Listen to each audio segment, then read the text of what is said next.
Na huyu mlinzi bwana aliniita kwamba kuna mchongo humu ndani, hasa ikabidi tuingie kwenye geti.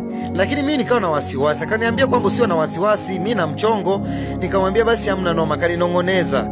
Aliponinongoneza mimi nikatabasamu. Hata ungekuwa ni wewe lazima ungetabasamu tu kama unaambiwa kitu kizuri. Ikabidi sasa nimkumbatie kwamba huyu jamaa ni noma sana. Ananipa mchongo mkali sana. Ikabidi tupige 5.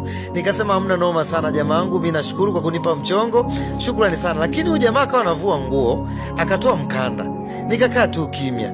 Ila nikawaza kwa nini anafanya hiki kitu. Nikasema basi ngoja nimsubiri. Ikabidi nimchungulie kwenye suruali.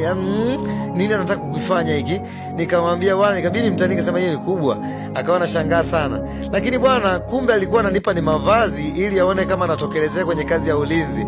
Sasa akasema nionyeshe advertise kama napendeza. Nikadasi kuonyesha mimi kwamba ni mwamba na mimi kwenye kazi za ulinzi niko poa sana. Akaniambia sasa mimi naingia ndani ila nataka ulinde kwa muda tu na kuomba sana rafiki yangu. Nikamwambia mna shida, usio na wasiwasi, wewe nenda tu. Sasa huyu jamaa akafika hapa akacheza.